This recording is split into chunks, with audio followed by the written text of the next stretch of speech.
Picture a luxurious yacht, the Sea Serpent, anchored in a tranquil Cornish cove where a priceless pearl sparks greed and betrayal. When diver Samuel Locke is found dead in a locked cabin, the pearl vanishes and Hercule Poirot steps in. Was it the ambitious merchant, Reginald Carver, with his hungry eyes, the gruff Captain Thorne, resentful of the trouble, or the nervous crewman, Tom Ridley, hiding a secret, a hidden key, a dose of cyanide, and a web of lies unravel in a race against time? Join Poirot as he pierces the shadows of deception to uncover the truth behind the vanished pearl, where beauty hides a deadly cost. Chapter 1. The Calm Before the Storm. The Sea Serpent lay anchored in a tranquil cove off the Cornish coast, its polished deck gleaming under the amber glow of a late August sun. The yacht, a sleek vessel of oak and brass, swayed gently on the glassy sea, its white sails furled like the wings of a resting gull.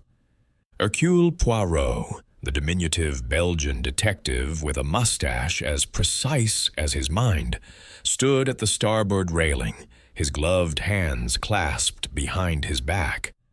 The briny air, though invigorating to some, caused him a slight grimace. He preferred the order of city streets to the unpredictable rhythms of the sea. Yet here he was, persuaded by his old friend Captain Arthur Hastings to join this voyage for what Hastings had promised would be a restful escape. "Mon ami, you call this rest?" Poirot murmured, his green eyes scanning the horizon.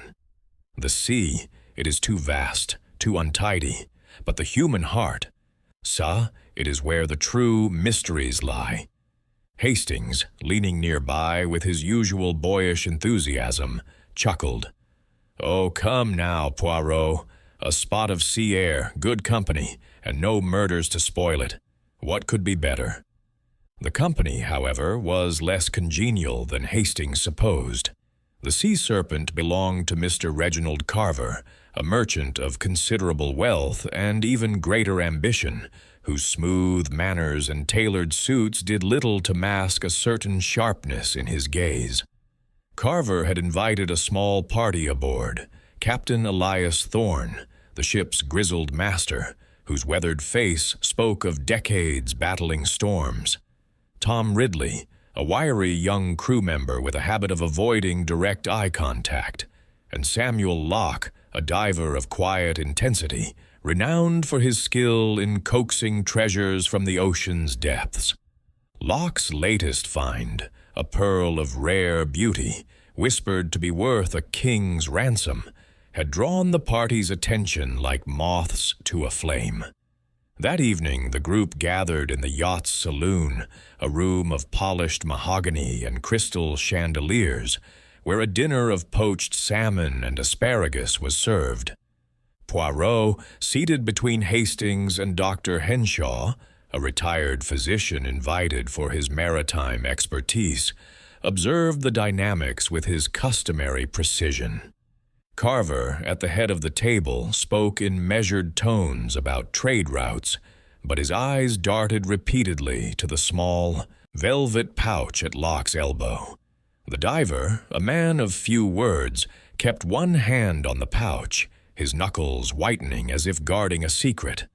Thorne, opposite, sipped his wine with a scowl, muttering about the folly of diving in treacherous waters. Ridley, tasked with serving, moved silently, his quick hands clearing plates with an almost furtive efficiency. "Mr. Locke," Carver said, his voice smooth as silk, "that pearl of yours must be quite the prize. Have you had it appraised?" His smile was polite, but Poirot noted a glint of avarice in his eyes. Locke's jaw tightened. "It's not for sale, Mr. Carver," he replied curtly, his fingers tightening on the pouch. "Some things are worth more than money." Thorne snorted, setting down his glass. "Fools talk. The sea doesn't care for your treasures. One wrong move, and it claims you." His tone carried a warning, though whether for Locke or the group at large, Poirot could not yet discern. Ridley, passing behind, dropped a spoon with a clatter, drawing a sharp glance from Carver. The young man mumbled an apology, his cheeks flushing. Poirot's mustache twitched. The tension in the room was palpable, like the stillness before a thunderstorm. His little gray cells, ever alert, began to hum. C'est intéressant, he thought.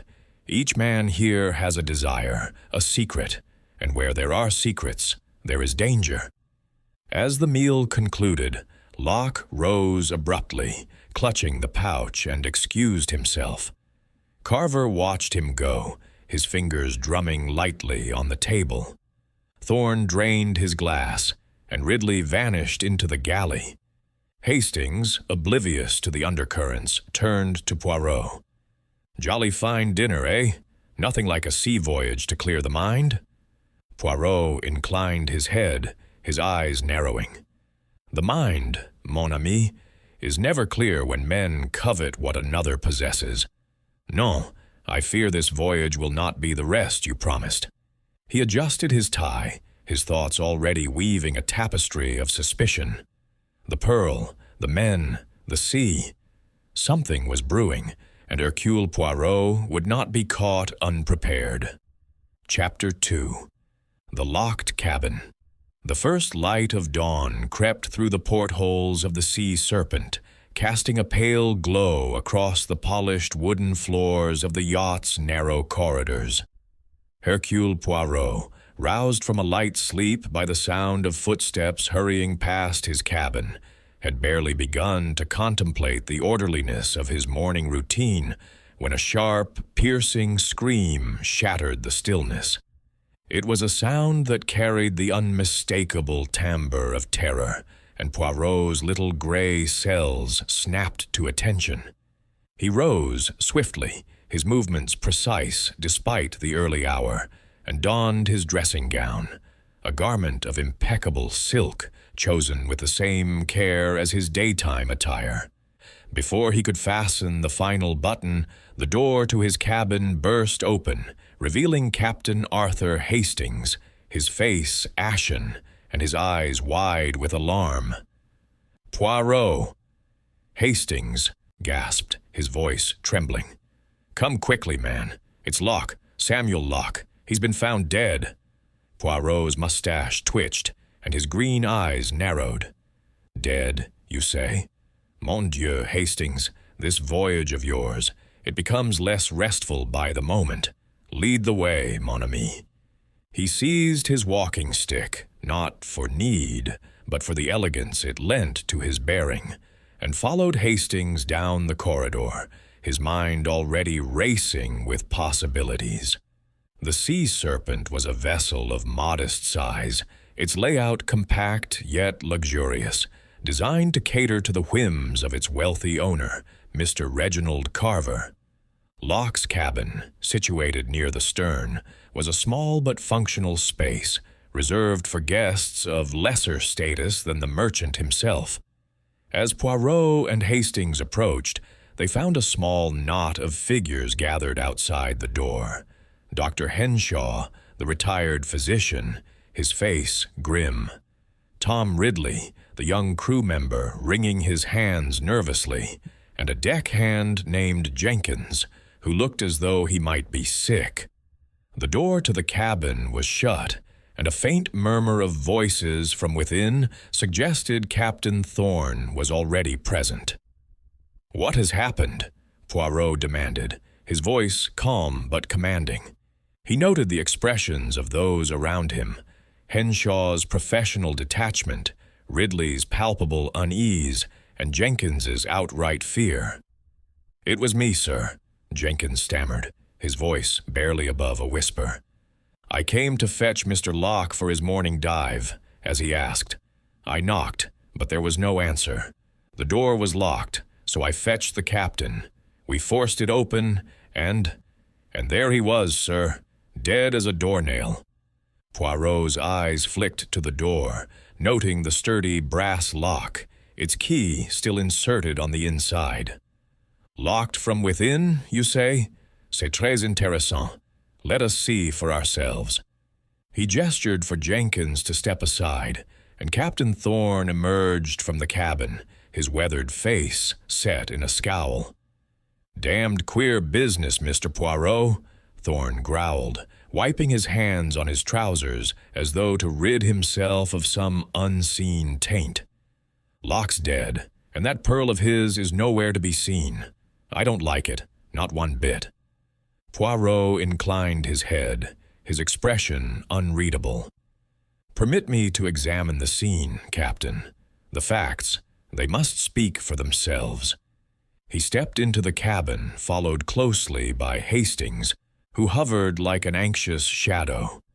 Thorne lingered in the doorway, his bulk filling the frame, while Henshaw and Ridley remained outside, their whispers barely audible.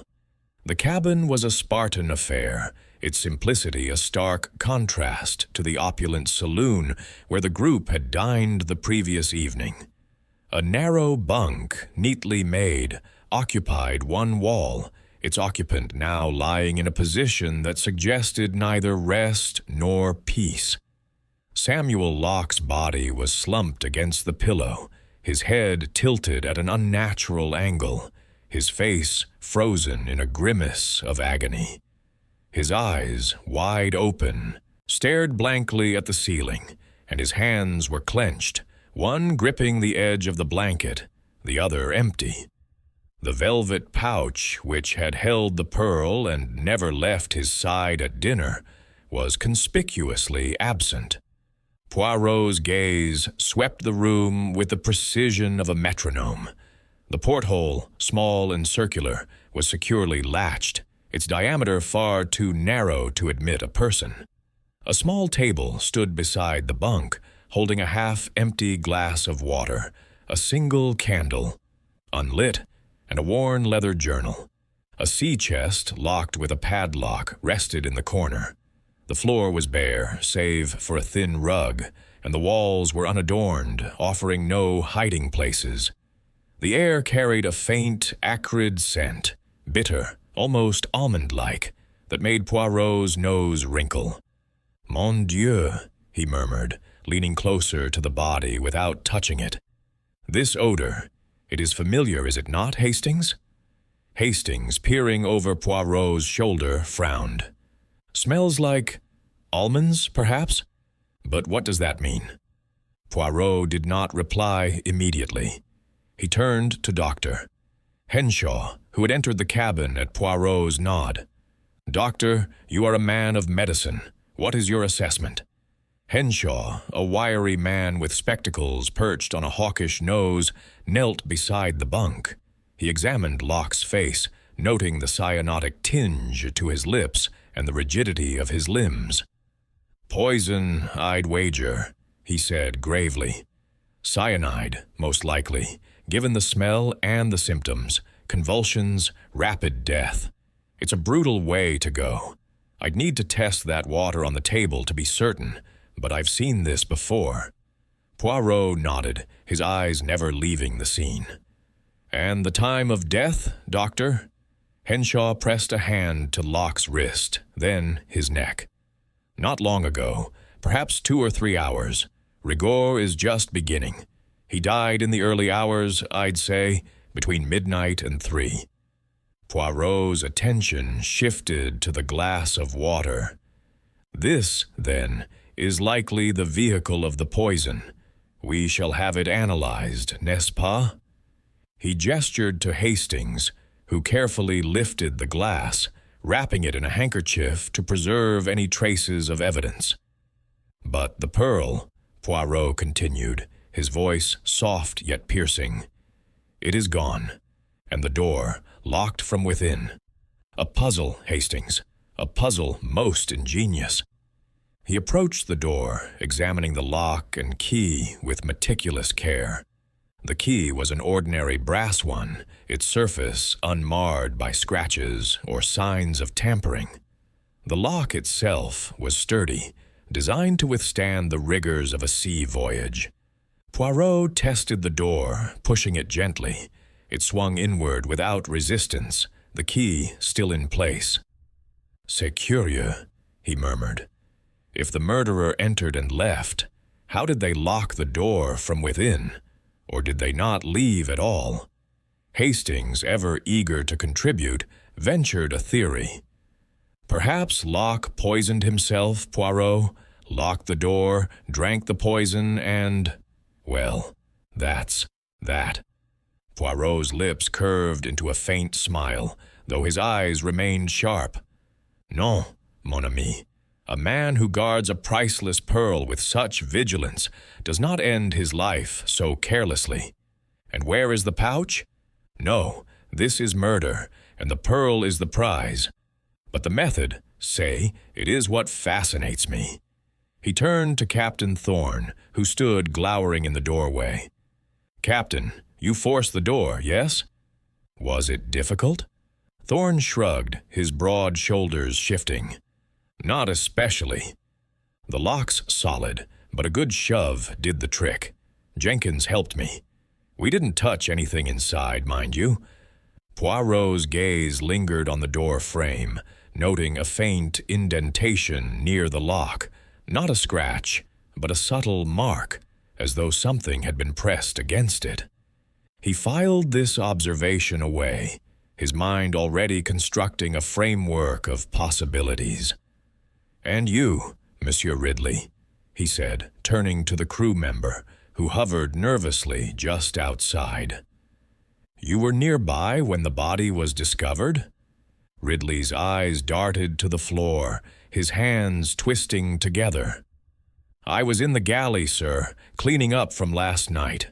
Heard Jenkins shout and came running." Poirot's mustache twitched again, a sign of his growing suspicion. "Cleanin'? At such an hour? You are most diligent, n'est-ce pas?" Ridley flushed but said nothing, and Poirot let the matter drop, for now. He returned to the body, his eyes scanning every detail. Locke's clothing, a simple shirt and trousers, was undisturbed, with no signs of a struggle. The clenched hands suggested a sudden, violent end, consistent with cyanide's rapid action. Poirot bent closer, examining the fingers of Locke's right hand, which gripped the blanket. A faint smudge of ink stained the thumb, as though he had been writing shortly before his death. Poirot glanced at the journal on the table, its cover worn but unopened. "Perhaps, Monsieur Locke, you left us a clue," he murmured. He opened the journal carefully, revealing pages filled with neat, precise handwriting, notes on diving locations, depths, and currents. The most recent entry, dated the previous day, described the pearl's discovery. "Found it at 60 feet, nestled in an oyster the size of a fist. A gem like no other. Must guard it closely. Too many eyes watching." Poirot's eyes gleamed. "Oui, too many eyes indeed." He turned to the sea chest, its padlock glinting in the dim light. "Captain, have you a master key for this chest?" Thorne nodded, producing a ring of keys from his pocket. "Every lock on this ship answers to me," he said gruffly, handing Poirot a small iron key. Poirot unlocked the chest, revealing a collection of diving gear, weights, a mask, a coiled rope, and a few personal items. A photograph of a young woman, a pocket knife, and a bundle of letters tied with twine. Nothing suggested the pearl's presence, but Poirot's fingers probed the chest's interior, searching for hidden compartments. Finding none, he closed the lid, his expression thoughtful. "Hastings," he said, straightening. "This room, it is a stage, and the murderer has set it with care. The locked door, the missing pearl, the poison, they are all part of a performance. But Hercule Poirot, he does not applaud until the curtain falls." Hastings, clutching the wrapped glass, looked puzzled. "But how could anyone get in and out, Poirot? The porthole's too small, and the door was locked. It's impossible."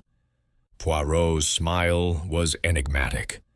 The impossible, mon ami, is merely a challenge to the little gray cells. The murderer wishes us to believe in this impossibility, but I, Poirot, see through such tricks. There is a key, not the one in the lock, perhaps, but another. Or perhaps no key at all. We shall see. He stepped back into the corridor, where Ridley and Jenkins still lingered, their faces a study in contrasting emotions. Ridley's nervous, Jenkins is terrified. Dr. Henshaw had retreated to the saloon, preparing to analyze the water with a portable chemistry kit he kept among his belongings. Captain Thorne followed Poirot, his expression a mixture of irritation and unease. "What now, Mr. Poirot?" he demanded. "We've a dead man and a missing pearl. The crew's spooked, and Carver's pacing like a caged tiger." Poirot adjusted his cuffs, his composure unshaken.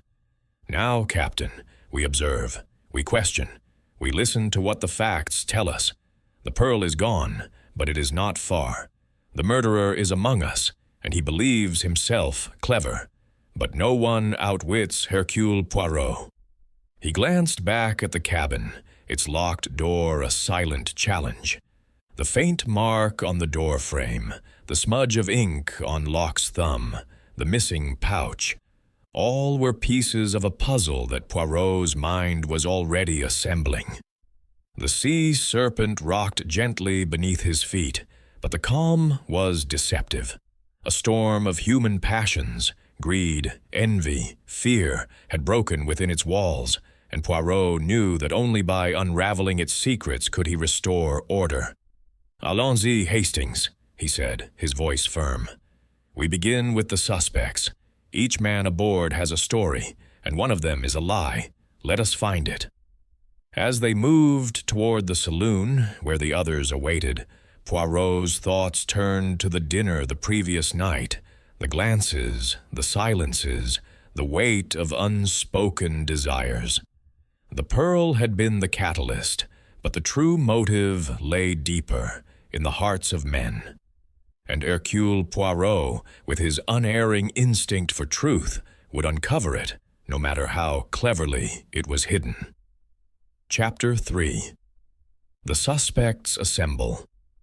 The saloon of the Sea Serpent was a study in opulence, its mahogany-paneled walls aglow with the soft light of brass sconces, and its long dining table still set with the remnants of the previous night's meal, now cleared to one side by a nervous Tom Ridley. Hercule Poirot stood at the head of the table, his diminutive figure commanding the room with an authority that belied his size. His eyes, sharp as cut emeralds, swept over the assembled company. Captain Elias Thorne, his weathered hands folded tightly across his chest. Mr. Reginald Carver, the merchant, whose polished exterior seemed to fray at the edges. And Tom Ridley, who lingered near the galley door, his fingers twitching as if longing to flee. Captain Arthur Hastings stood at Poirot's side, notebook in hand, his earnest face a contrast to the detective's composed intensity. Dr. Henshaw, though not a suspect, sat quietly in a corner, his physician's curiosity evident in his attentive gaze. The air was thick with unease, the gentle creak of the yacht's timbers underscoring the silence that followed the discovery of Samuel Locke's body. Poirot, his hands clasped behind his back, allowed the tension to simmer, knowing that discomfort often loosened tongues. "Messieurs," he began, his voice clear and precise, "a crime most foul has been committed aboard this ship. Monsieur Samuel Locke is dead, poisoned, it seems, by cyanide. The pearl, that object of such fascination, is missing, and the cabin, it was locked from within. This is a puzzle, n'est-ce pas? But I, Hercule Poirot, will solve it, for no mystery can withstand the order and method of my little gray cells." Captain Thorne shifted in his seat, his scowl deepening. "Get on with it, then," he growled. "I've a ship to run, and this business is bad for morale. Who's to say it wasn't an accident? Locke was a fool to keep that pearl so close." Poirot's mustache twitched, a sign of his private amusement at Thorne's bluster. "An accident, Captain? Non. Cyanide does not find its way into a man's glass by chance, nor does a priceless pearl vanish like a puff of smoke. Someone in this room, or someone who moves among us, had motive, opportunity, and the cunning to execute this crime." Mr. Carver leaned forward, his manicured hands resting lightly on the table, though Poirot noted a faint tremor in his fingers. "Mr. Poirot," he said, his voice smooth but tinged with impatience, "surely you don't suspect us all? I was in my cabin, asleep, when this tragedy occurred. I had no quarrel with Locke, though I'll admit I admired his pearl. Who wouldn't?" Poirot tilted his head, his gaze piercing. "Admiration, Monsieur Carver, can become obsession. You spoke with Monsieur Locke last night about the pearl, did you not? You expressed a desire to possess it." Carver's smile tightened. "A passing interest, nothing more. I offered to buy it as any collector would. He refused. That was the end of it." "Was it?" Poirot's tone was mild, but his eyes missed nothing. The slight flush on Carver's cheeks, the way his fingers curled inward. He turned to Ridley, who stood near the galley door, his eyes darting between the floor and the assembled group. "And you, Monsieur Ridley? You were in the galley, you say, cleaning at such an early hour. A most industrious young man, n'est-ce pas?" Ridley swallowed, his Adam's apple bobbing. I like to keep things tidy, sir. The galley's my responsibility. I heard Jenkins shout and came to see what was wrong, that's all." Poirot's smile was thin, almost predatory. "All, you say? Yet you were near the scene, and your hands, they are nervous. Perhaps you saw something, or someone, you have not yet mentioned?" Ridley's face reddened, and he shook his head vigorously. "No, sir, nothing, I swear it." Poirot let the silence stretch, his gaze moving from Ridley to Thorne to Carver, each man shifting under the weight of his scrutiny. He turned to Dr. Henshaw, who had remained silent, his spectacles glinting as he watched the proceedings. "Doctor, you observed Monsieur Locke at dinner. Did he seem to you a man in fear for his life?" Henshaw adjusted his glasses, his expression thoughtful. "He was guarded, Mr. Poirot. He kept that pouch close, as if he didn't trust anyone. I noticed him glance at Mr. Carver several times, and once at the captain, with a certain wariness. But he said nothing to suggest he feared poison or violence." Poirot nodded, filing this away. "Merci, doctor. Your observations are most valuable." He turned back to the suspects, his voice taking on a steely edge. "Each of you claims innocence, yet one of you, or perhaps more than one, knows more than you admit. The locked cabin, the poison, the missing pearl. These are not accidents, but the work of a mind both cunning and desperate. I will question each of you in turn, and the truth, it will emerge." Thorne snorted, his hands unclenching as he leaned back in his chair. "Question all you like, Mr. Poirot. I was on deck from midnight to dawn, checking the rigging and the anchor. My crew can vouch for me. I've no interest in pearls. My ship is my fortune." Poirot's eyes gleamed. "A fine alibi, Captain, but alibis, they must be tested. The deck, it is not far from Locke's cabin, and the night, it is dark." Thorne's scowl returned, but he said nothing.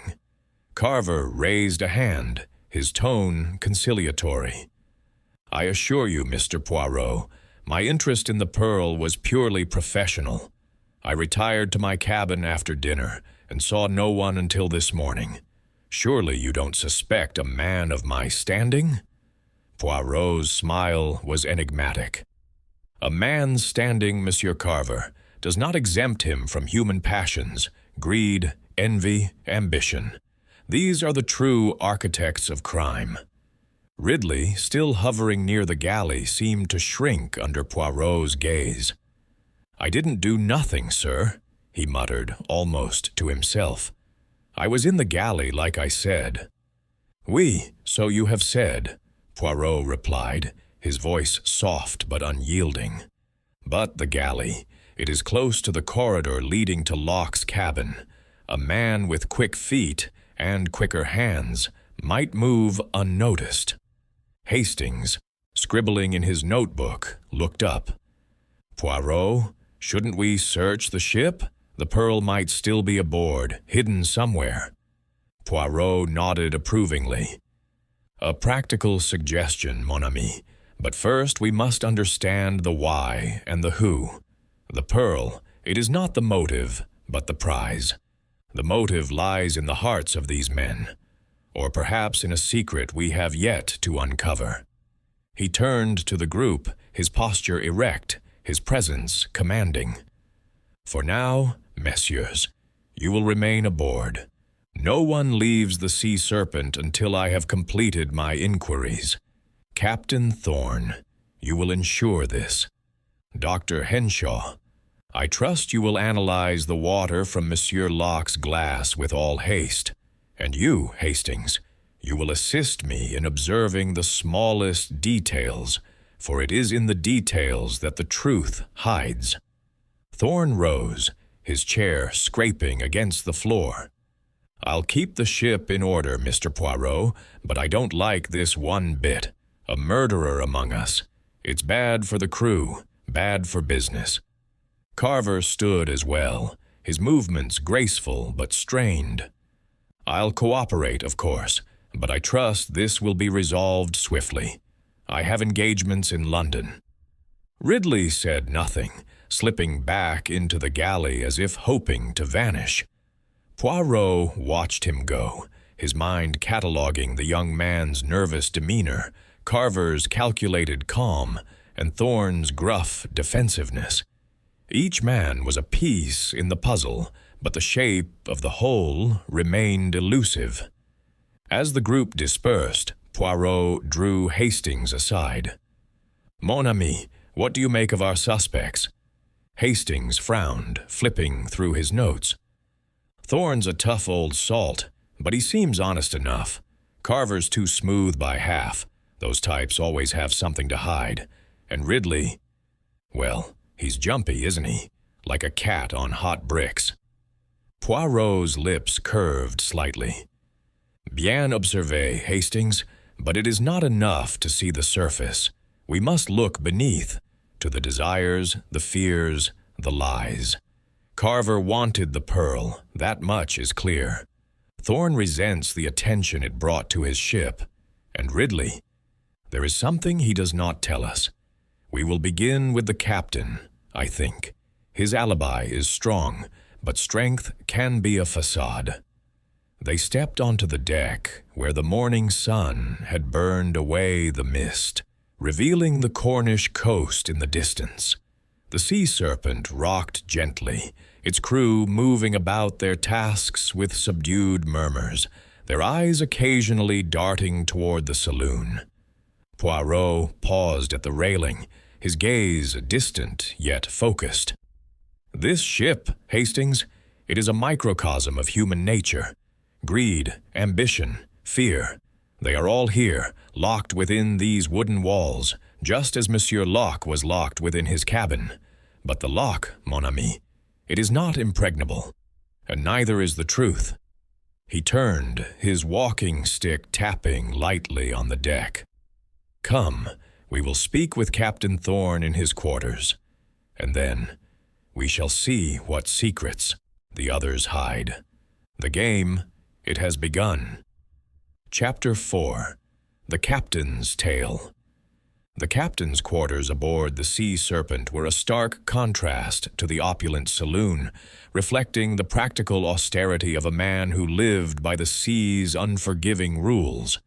The room, tucked near the bridge, was compact, with a narrow bunk, a weathered oak desk cluttered with charts and navigational tools, and a single porthole offering a view of the Cornish coast's jagged outline. A faint scent of tobacco and tar lingered in the air, mingling with the saltiness that permeated every corner of the ship.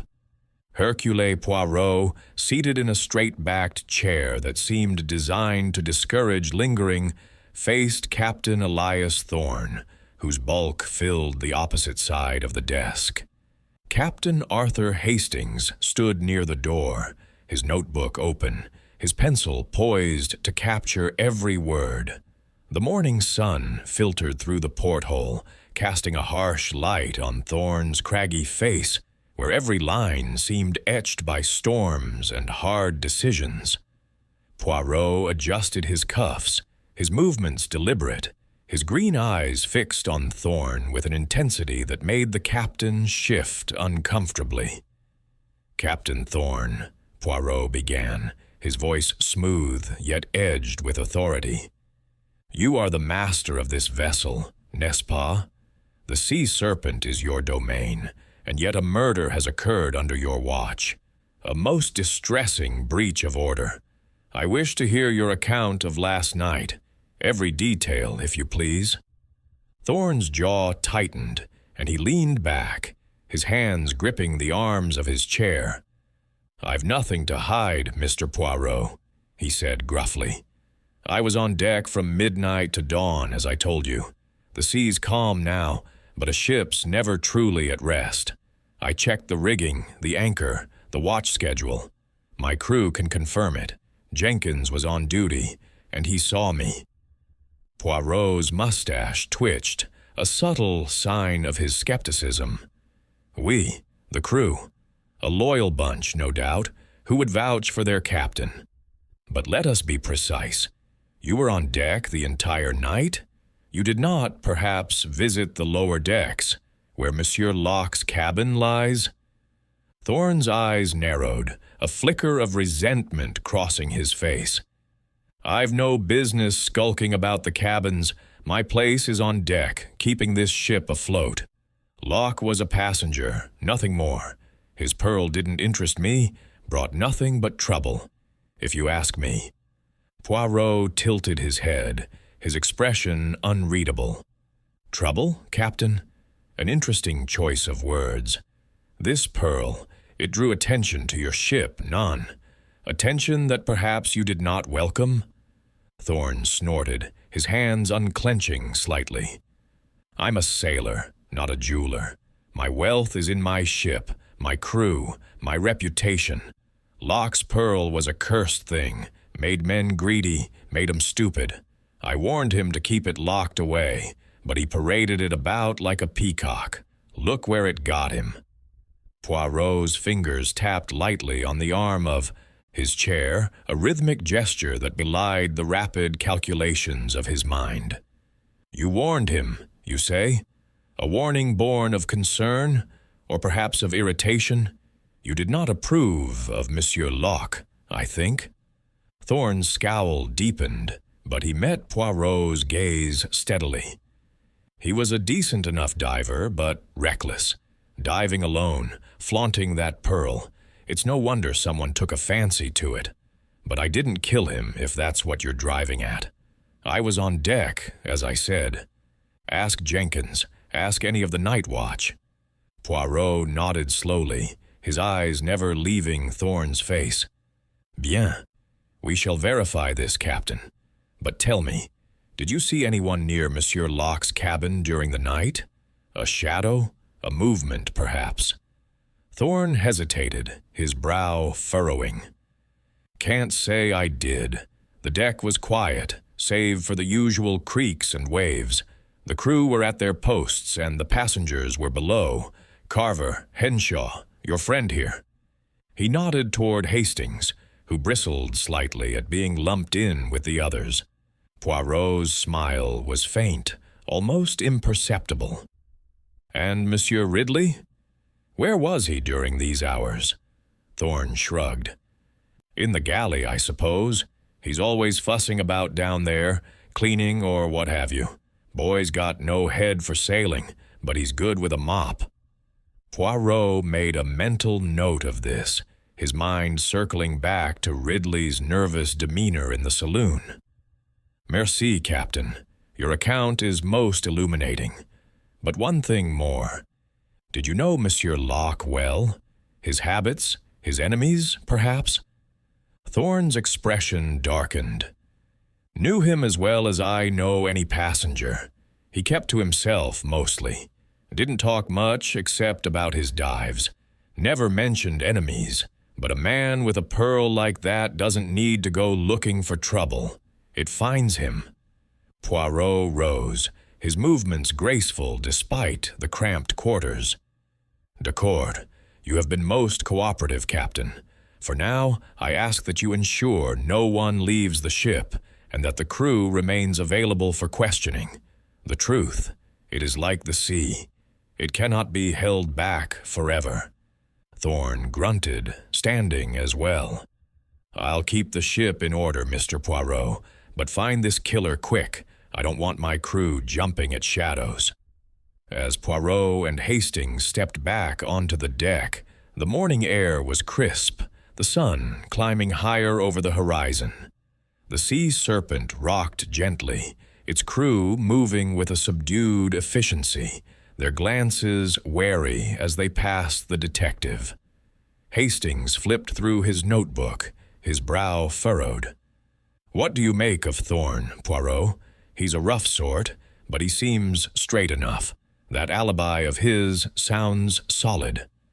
Poirot paused at the railing, his gaze fixed on the distant cliffs. Solid, mon ami? Perhaps. But alibis, they are like the rigging of this ship, strong until a single knot is undone.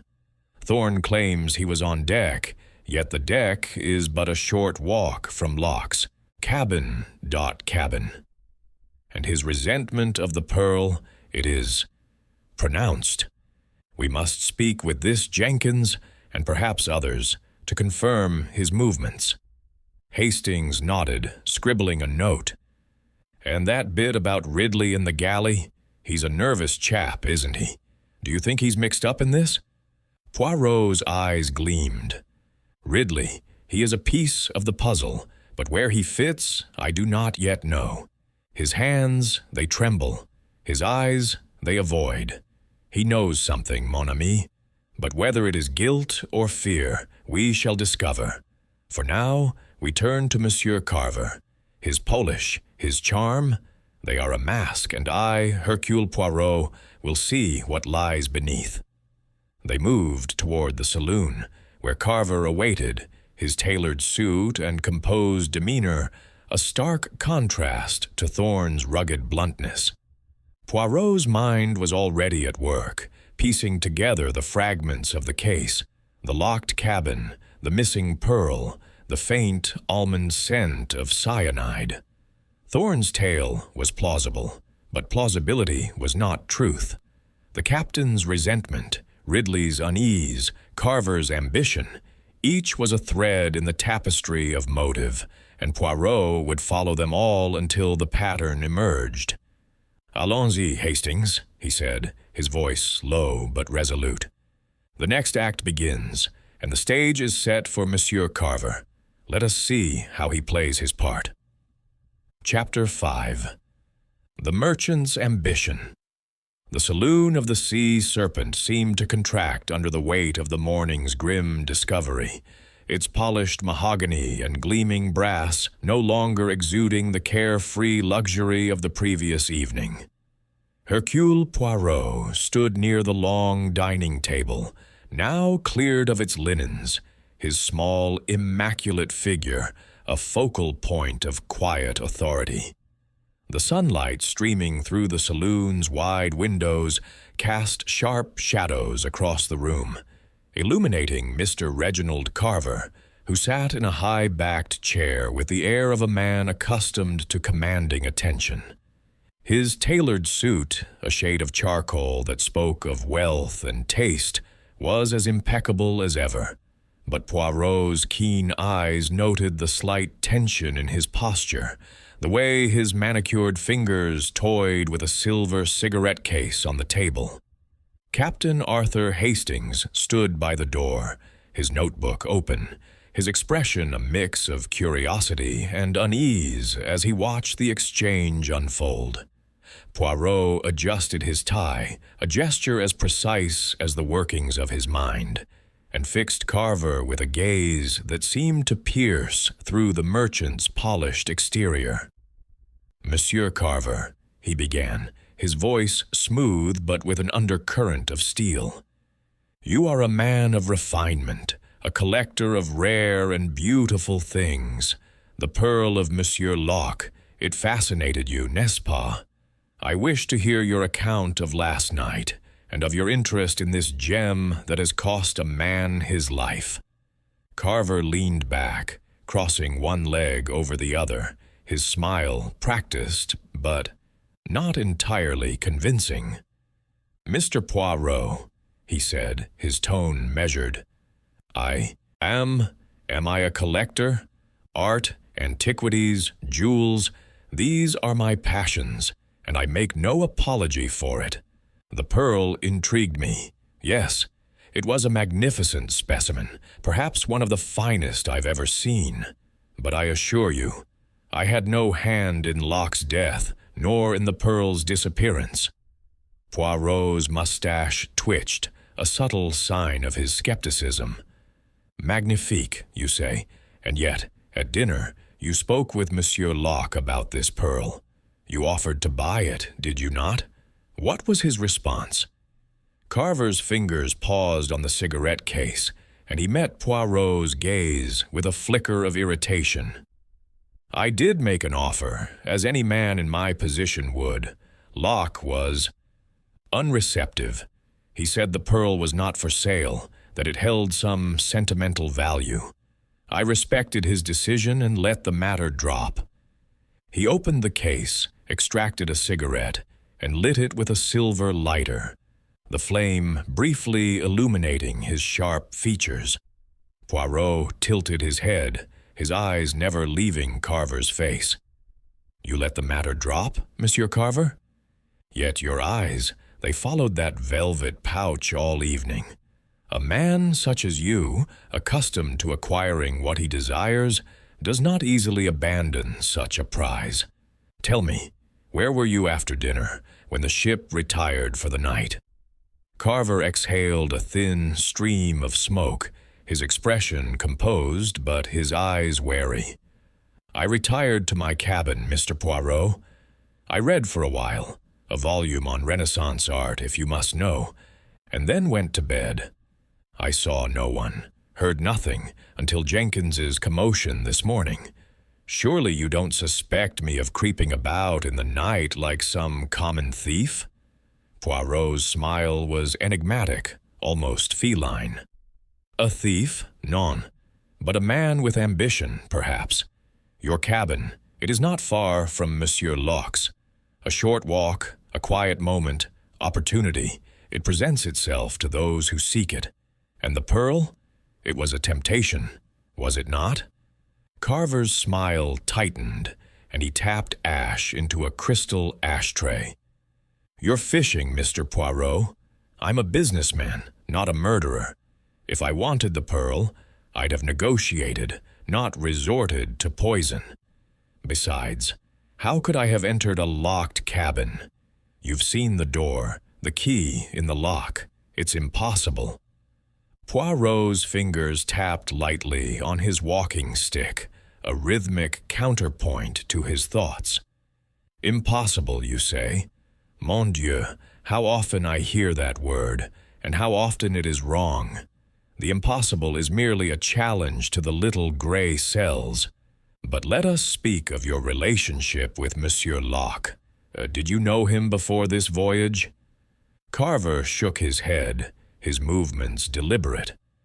Only by reputation. He was known in certain circles as a skilled diver, a man who could find treasures where others failed. I invited him aboard because I thought he might have other finds to offer. The pearl was a surprise, a delightful one, until this tragedy. Poirot's eyes narrowed, catching the faintest hesitation in Carver's voice.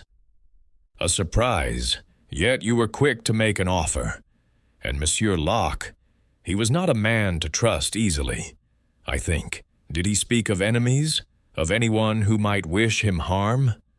Carver stubbed out his cigarette, his fingers steady, but his eyes flickering with something Poirot could not yet name. He said nothing of enemies. He was reserved, almost secretive, kept that pouch close, as if he expected someone to snatch it. But that's no surprise, given its value. Men have killed for less. Oui, they have, Poirot murmured, his voice soft but piercing. And men have lied for less as well. You say you were in your cabin, alone. No one to confirm this, I presume? Carver's jaw tightened, but his tone remained smooth. I'm afraid not, Mr. Poirot. A gentleman's word must suffice. I had no reason to harm Locke, and no means to enter his cabin. Surely your inquiries will bear that out. Poirot rose, his movements graceful, his expression unreadable. Merci, Monsieur Carver. Your word, it is noted. But the truth, it is like a pearl. It lies hidden, waiting to be uncovered. I will speak with you again, I think. As Carver stood, adjusting his cufflinks with a practiced air, Poirot turned to Hastings, who had been scribbling furiously. Mon ami, what do you observe about Monsieur Carver? Hastings glanced at his notes, his brow furrowed. He's slick, Poirot. Too slick, if you ask me. All that talk about being a collector, but he was awfully keen on that pearl, and no alibi. Convenient, isn't it? Poirot's lips curved into a faint smile. Bien observé, Hastings. Carver, he is a man of control. Yet beneath that control, there is desire. The pearl, it called to him, and men have done terrible things for such a call. But we must not rush to judgment. There is still Monsieur Ridley to consider, and the crew. The net, it tightens. They stepped out of the saloon, the sea air sharp against their faces as they emerged onto the deck. The sea serpent lay calm in the cove, its crew moving with a subdued efficiency, their glances wary as they passed the detective. Poirot paused, his gaze sweeping over the ship, from the taut rigging to the distant horizon. This pearl, Hastings, he said softly. It is the spark that ignited this crime. But the fire, it burns in the heart of one man, or perhaps more. We shall see. He turned toward the galley where Tom Ridley was likely to be found. Come, mon ami. The young crew member, he is nervous, and nervous men make mistakes. Let us see what secrets he hides. Chapter 6. The crew member's secret. The galley of the Sea Serpent was a cramped utilitarian space, its air heavy with the mingled scents of salt, grease, and the faint tang of disinfectant. Stainless steel counters gleamed under the dim glow of a single overhead lamp, and a stack of freshly washed pots teetered precariously in a corner. Hercule Poirot, his immaculate, patent leather shoes, a stark contrast to the worn floorboards, stood just inside the doorway, his presence filling the small room with an air of quiet command. Captain Arthur Hastings lingered behind him, clutching his notebook, his eyes darting about as if expecting a clue to leap from the shadows. Tom Ridley, the young crew member, stood at a sink, scrubbing a pan with a vigor that suggested he wished to erase more than just grease.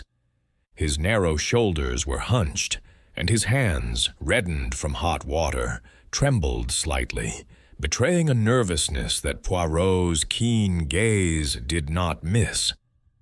"Monsieur Ridley," Poirot began, his voice soft but carrying the weight of authority. "You are, I understand, the keeper of this galley, a place of order and cleanliness. Yet, this morning, there is disorder aboard this ship. A man is dead, a pearl is missing, and you, mon jeune ami, are most uneasy. I wish to hear your story of last night. Speak plainly, if you please." Ridley's hands stilled, the sponge dripping suds onto the counter. He turned, his pale face flushed under Poirot's scrutiny, his eyes flicking toward the door as if contemplating escape. I told you, sir," he stammered, wiping his hands on a rag. "I was here, cleaning up after dinner. Didn't see nothing, didn't hear nothing till Jenkins started shouting about Mr. Locke." Poirot tilted his head, his green eyes glinting like polished jade. "Rien du tout? Nothing at all. Mon Dieu, how remarkable that you, so close to the corridor where Monsieur Locke met his end, noticed nothing. The galley, it is but a few steps from his cabin, n'est-ce pas? A man with quick ears might hear a footstep, a door, a whisper." Ridley's flush deepened, and he gripped the rag tightly. "It was quiet, sir.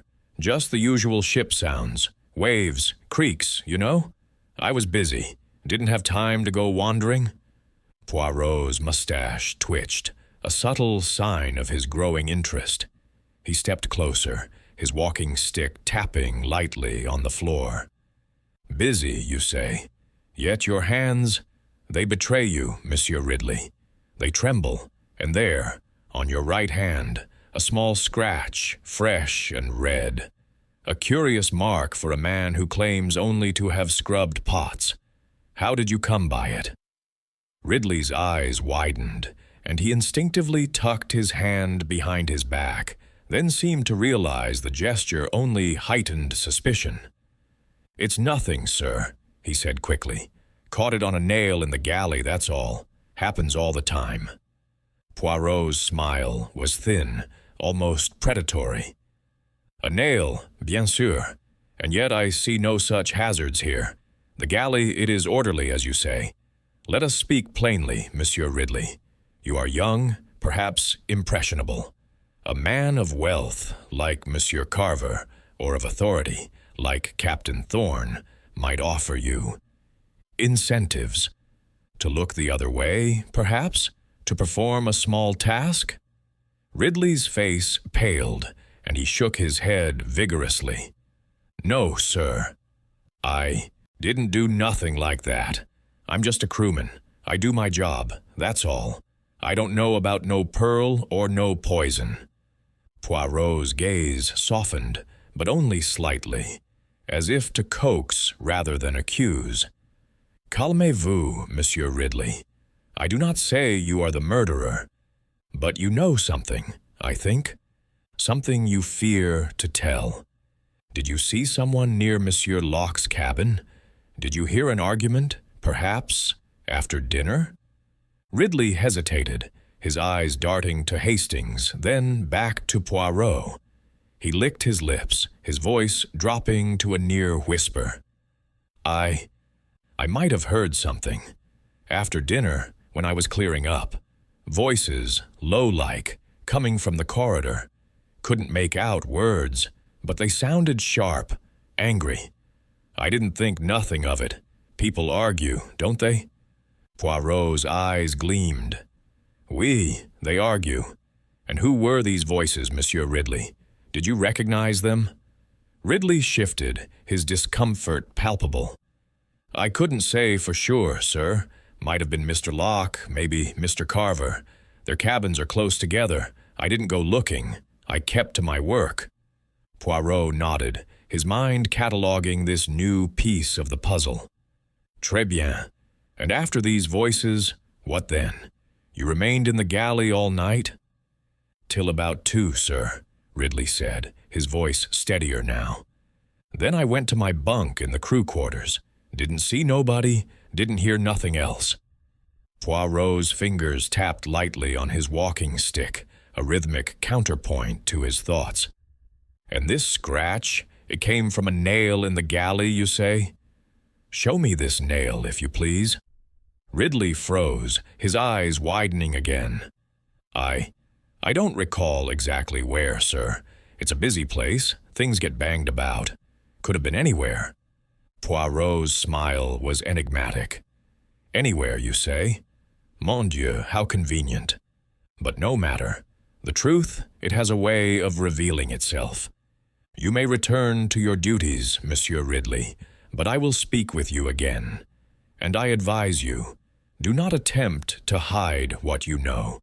It is dangerous to play games with Hercule Poirot." Ridley nodded, his relief tinged with lingering fear, and turned back to the sink, resuming his scrubbing with exaggerated focus. Poirot gestured to Hastings, and they stepped out of the galley into the narrow corridor, the ship's gentle rocking, a reminder of their isolation on this floating stage of intrigue. "Mon ami," Poirot said softly, once they were out of earshot, "what do you make of our young crew member?" Hastings flipped through his notebook, his brow furrowed. "He's scared, Poirot. That scratch, it's no accident, is it? And those voices he heard, Carver and Locke arguing, that's something, isn't it?" Poirot's eyes gleamed with approval. "Bien observé, Hastings. The scratch, it is a clue, though not yet clear. A nail, he says, but I suspect otherwise. Perhaps a tool, a lock, a struggle. And the voices, they confirm what we suspected. Monsieur Carver and Monsieur Locke had words that may have led to murder. Ridley, he is not the mastermind, but he is involved, perhaps unwillingly, a pawn in a larger game." They paused at the base of the stairs leading to the deck, the sea air sharp and bracing as it filtered through an open hatch. Poirot's gaze turned distant, his mind weaving together the threads of the case, the locked cabin, the cyanide, the missing pearl, and now Ridley's hesitant revelation. "This ship, Hastings," he murmured, "it is a web, and at its center is the pearl. But the spider, who is he? Carver, with his ambition? Thorne, with his resentment? Or Ridley, with his secrets?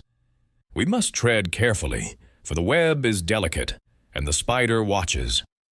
He turned toward the stairs, his walking stick tapping lightly. "Come, mon ami. We return to the cabin of Monsieur Locke. There is more to learn from that locked room, and I, Hercule Poirot, will not rest until every secret is laid bare." Chapter 7. The Method of the Crime. The narrow corridor leading to Samuel Locke's cabin was dim, the morning light struggling to penetrate the small portholes that punctuated the sea serpent's lower deck. Hercule Poirot moved with deliberate grace, his patent leather shoes silent on the polished floorboards, his walking stick a steady rhythm in the quiet. Captain Arthur Hastings followed, clutching the glass of water, still wrapped in his handkerchief, that they had taken from Locke's cabin earlier, his face a mixture of anticipation and unease. The ship's gentle sway, a constant reminder of their isolation on the open sea, seemed to underscore the gravity of their task. Poirot's mind, however, was far from swayed. His little gray cells were alight, piecing together the fragments of a puzzle that grew more intricate with each passing hour. They reached the cabin, its door still ajar from the morning's grim discovery. The faint, almond-like scent of cyanide lingered, a ghostly trace of the crime. Poirot paused at the threshold, his green eyes sweeping the room with the precision of a watchmaker. The scene was unchanged. Locke's body, now covered with a sheet at Dr. Henshaw's insistence, lay on the bunk, its contorted posture a silent testament to a violent end. The small table held only the candle and journal, the velvet pouch still conspicuously absent. The sea chest stood in the corner, its padlock glinting dully, and the porthole remained latched, too small for ingress or egress. The brass key in the lock caught Poirot's attention once more, its presence a taunting enigma. "Mon ami," Poirot said, turning to Hastings, "this room, it is a stage, and the murderer has set it with care. The locked door, the poison, the missing pearl, they are props in a drama designed to deceive. But I, Hercule Poirot, see beyond the curtain. Let us examine the method of this crime, for it is in the how that we will find the who." Hastings, holding the glass gingerly, nodded. "The poison's in the water, isn't it? Dr. Henshaw's testing it now. But how did it get there, Poirot? And how did the killer get in and out with the door locked?" Poirot's mustache twitched, a sign of his mind at work. "Précisément, Hastings. The water, it is the key to the poison, but the door, ça, it is the key to the murder. Let us begin with the poison." He gestured to the glass in Hastings' hand. "You have preserved it well, mon ami. We must trust Dr. Henshaw to confirm the presence of cyanide, but I am certain it is so. The scent, the symptoms, they leave little doubt. Cyanide acts swiftly, within minutes. Monsieur Locke drank from this glass, and death followed." Hastings frowned, his brow furrowing. But why would he drink poisoned water? Wouldn't he taste it? Poirot's eyes gleamed. "Cyanide. It is bitter, yes, but subtle in small doses. A man tired, distracted, perhaps anxious about his pearl, might not notice until too late. And the glass, it was half empty. He drank enough to seal his fate." He stepped to the table, examining the candle and journal. The candle was unlit, its wick pristine, suggesting Locke had not needed light for late-night writing. The journal, however, intrigued him. He opened it again, noting the ink smudge on Locke's thumb from their earlier inspection. "The journal?" Poirot murmured, flipping to the final entry. He wrote of the pearl, of eyes watching. Perhaps he drank the water after writing, unaware it was poisoned. But how was the poison delivered? A vial? A powder? Slipped into the glass when he was not looking? Hastings ventured a theory, his voice tentative. Could someone have tampered with it during dinner? He had the pouch with him, but the glass was on the table. Poirot shook his head. "Non, Hastings. The dinner was in the saloon, and the glass was here, in his cabin. The poison was administered later, in the night. Someone entered this room, or ensured the poison was here before Locke retired." He turned his attention to the door, kneeling to examine the lock and key with meticulous care. The brass key was unmarred, fitting snugly in the lock. He turned it, testing its mechanism. It clicked smoothly, locking and unlocking without resistance. "This key," Poirot said, standing, "it is the heart of the mystery. The door was locked from within, the key in place. Yet the murderer entered, poisoned the water, took the pearl, and left, leaving the door locked.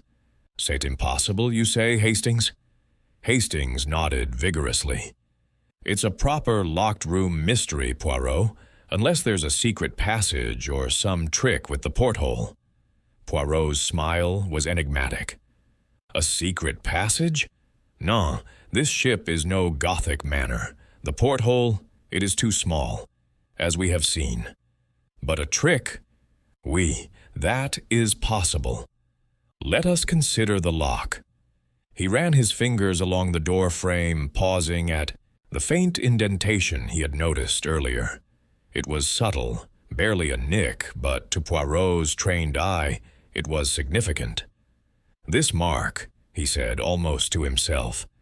"It is not a scratch, but a pressure point. Something was placed here, perhaps to hold or manipulate something." Hastings peered over his shoulder, puzzled. What, like a tool? A lockpick? Poirot's eyes gleamed. Perhaps, or something simpler. A string, a wire, a clever device to turn the key from outside. The murderer wishes us to believe in the impossible, but the impossible is merely a matter of method. He stepped back, his gaze sweeping the room once more. "The sea chest, Hastings. Let us examine it again." They approached the chest, and Poirot unlocked it with the master key provided by Captain Thorne. The contents were as before: diving gear, a photograph, letters. Poirot's fingers probed the interior, searching for hidden panels. Finding none, he turned to the padlock, inspecting its surface. "No scratches, no signs of tampering," he murmured. "The pearl was not hidden here, I think, but the journal. Ça, it tells us something." He returned to the journal, flipping through its pages. Beyond the final entry, he found a series of numbers scrawled in the margin. 12-3-45. "A code, perhaps?" he mused. "Or coordinates. Monsieur Locke was a methodical man. This, it may be important." Hastings, still clutching the glass, looked hopeful. "A clue to the pearl's hiding place, maybe?" Poirot's lips curved slightly. "Perhaps, mon ami. But the pearl, it is not in this room. The murderer took it, and the murderer was here. The question is how." He moved to the porthole, unlatching it to test its size. His arm barely fit through, confirming its impossibility as an entry point. "No, the door is the only way, and the key, it is the secret." He turned to Hastings, his expression resolute. "We must speak with Dr. Henshaw about the water, and we must verify the alibis of our suspects. Monsieur Ridley's scratch, Monsieur Carver's ambition, Captain Thorne's resentment, they are all threads in this web. But the method, Hastings, it is the lock that will open the truth." As they left the cabin, Poirot paused, his gaze lingering on the door frame's faint mark. "This mark," he said softly, "it is a whisper of the murderer's hand. We will listen, mon ami, and we will hear the truth." They ascended to the deck, where the sea sparkled under the midday sun, its beauty a stark contrast to the darkness within the ship. Poirot's mind was a whirl of possibilities, each detail, key, poison, mark, journal, a piece of the puzzle that would lead to the killer. "Allons-y," he said, his voice firm. "To Dr. Henshaw, and then to the heart of this mystery." Chapter 8. A Hidden Truth. The sea serpent lay serene in its Cornish cove, the midday sun casting dappled reflections across its polished deck, where gulls wheeled. Overhead, their cries sharp against the rhythmic lapping of waves. Hercule Poirot, however, was oblivious to the tranquil scene, his mind a crucible of facts and suspicions, each detail of the morning's grim discovery fueling his relentless pursuit of truth. He led Captain Arthur Hastings toward the saloon, where Dr. Henshaw had set up a makeshift laboratory to analyze the glass of water from Samuel Locke's cabin. Poirot's steps were measured, his walking stick tapping a steady cadence, but his green eyes gleamed with the intensity of a man who sensed the puzzle's edges beginning to align. The saloon, though still elegant with its mahogany paneling and crystal sconces, had taken on a somber air, as if the weight of murder had dimmed its luster. Dr. Henshaw sat at the dining table, his portable chemistry kit spread before him, a collection of vials, pipettes, and reagents that seemed incongruous amid the luxury. The glass of water, carefully preserved by Hastings, stood at the center of his work, its contents now subjected to the physician's meticulous scrutiny. Henshaw's spectacles glinted as he looked up, his expression one of professional gravity tempered by curiosity. "Monsieur Poirot," Henshaw said, setting down a dropper, "I've completed my analysis. The water contains cyanide, as I suspected, potassium cyanide. To be precise, a lethal dose, easily sufficient to cause death within minutes. The almond-like odor was unmistakable." Poirot nodded, his mustache twitching slightly. "Merci, doctor. This confirms what we feared. The poison was in the glass, and Monsieur Locke drank it, unaware of its deadly nature. But tell me, how might such a poison be introduced? A powder? A liquid?" Henshaw adjusted his spectacles, his tone measured. "Cyanide can be administered in several forms, crystals, powder, or dissolved in a solution. A small amount, perhaps a pinch, could be slipped into the glass without altering its appearance significantly. The taste is bitter, but not overpowering, especially if the victim was distracted or the dose was quick-acting." Poirot's eyes narrowed, his mind cataloging this information. "Distracted, you say? Oui, a man guarding a priceless pearl might be preoccupied. And the glass? It was half empty, suggesting he drank enough to ensure his fate. C'est clair. But the question remains. How did the poison reach the glass, and who placed it there?" Hastings, standing nearby with his notebook open, interjected, "Could it have been done earlier, Poirot?" "Before Locke went to his cabin." Poirot shook his head, his expression thoughtful. "Non, mon ami. The cyanide, it is unstable in water over time. It must have been placed shortly before Monsieur Locke drank, likely in the night, when the ship was quiet. This points to someone with access to the cabin, or a means to enter unseen." He turned back to Henshaw. "Doctor, you observed Monsieur Locke at dinner. Did he bring water to the table, or was it provided later?" Henshaw frowned, recalling the evening. "He had no glass with him during dinner. The crew, Ridley, I believe, served water to all of us from a pitcher. Locke took his pouch and left shortly after. The glass in his cabin must have been filled later, perhaps from his own supply." Poirot's fingers tapped lightly on his walking stick, a rhythmic accompaniment to his racing thoughts. "Interessant. So the poison was likely introduced in the cabin itself. This brings us back to the locked door, a mystery within a mystery." He paused, his gaze distant. "But there is another avenue we must explore. The pearl, it is the heart of this crime, and Monsieur Locke, he was a cautious man. Let us see if he left us a clue to its fate." He led Hastings back to Locke's cabin, the air still heavy with the faint, bitter scent of cyanide. The body, now covered, was a silent presence, but Poirot's focus was on the sea chest in the corner. "Mon ami," he said, "the journal gave us numbers, 12-3-45. A code, perhaps, or a reference. But the chest, it may hold more than we first thought." He unlocked it with the master key, lifting the lid to reveal the diving gear, photograph, and letters seen before. This time, however, he examined the chest's interior with greater care, his fingers probing the seams and base. "Regardez, Hastings," he said, his voice low with excitement. "The base, it is slightly uneven." He pressed firmly on one corner, and a faint click sounded.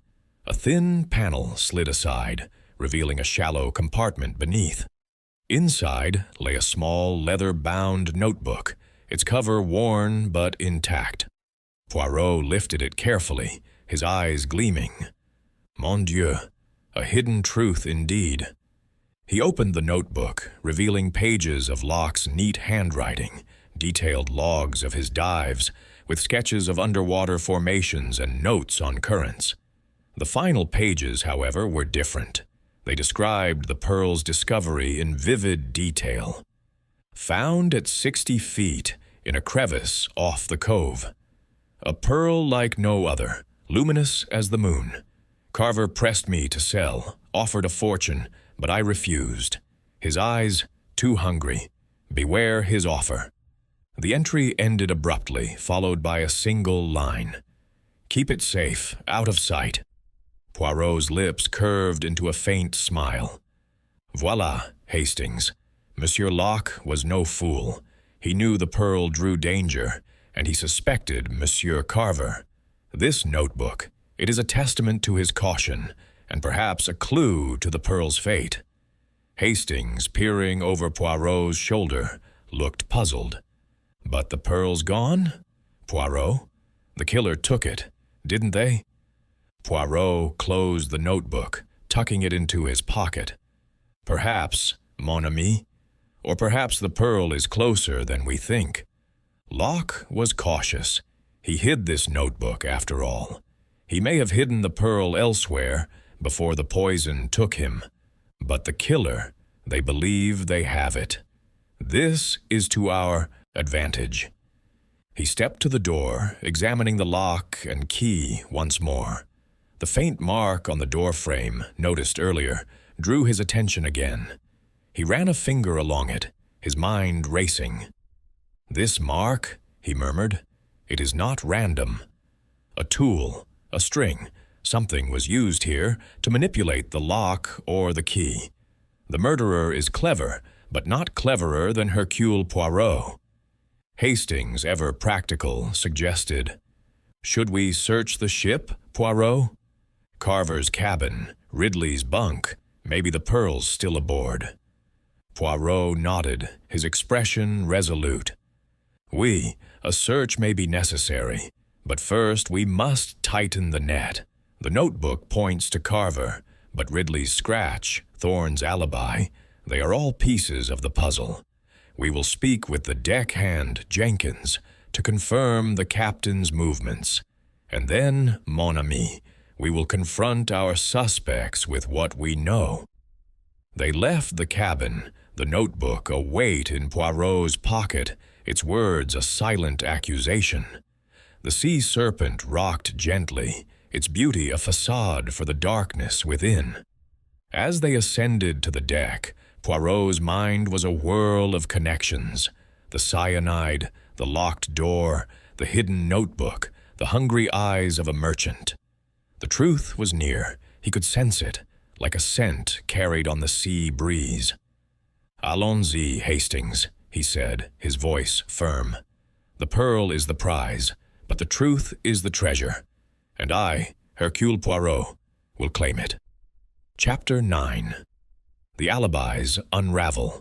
The deck of the sea serpent gleamed under the afternoon sun, its polished planks reflecting the golden light that danced across the Cornish cove.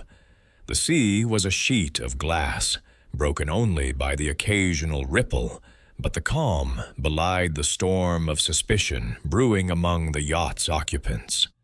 Hercule Poirot stood near the ship's railing, his small, immaculate figure a stark contrast to the rugged expanse of the sea beyond. His green eyes, sharp and unyielding, surveyed the crew as they moved about their tasks, their glances furtive, their voices hushed. Captain Arthur Hastings stood beside him, his notebook now dog-eared from constant use, his face etched with the strain of the day's grim revelations. The hidden notebook, tucked securely in Poirot's pocket, was a silent witness to Samuel Locke's fears, and its words, "Beware the merchant's offer," pointed an accusing finger at Mr. Reginald Carver. Poirot's mind, however, was not content to rest on a single thread. The faint mark on the doorframe, Tom Ridley's nervous scratch, Captain Thorne's ironclad alibi, All were pieces of a puzzle that refused to snap neatly into place. "Mon ami," Poirot said, his voice low but resonant. "The truth, it is like the tide. It recedes, it advances, but it always leaves traces. We must now test the alibis of our suspects, for one of them has woven a lie, and that lie will betray them." Hastings nodded, flipping to a fresh page in his notebook. "Where do we start, Poirot? Carver's got no one to back his story. He was alone in his cabin. Ridley's jumpy, but he claims he was in the galley. Thorne says he was on deck, and Jenkins can vouch for him. Should we talk to Jenkins first?" Poirot's mustache twitched, a sign of his approval. "Précisément, Hastings. The deckhand, Jenkins, is a witness to the captain's movements. Let us see if his account holds water, or if it leaks like a poorly caulked hull."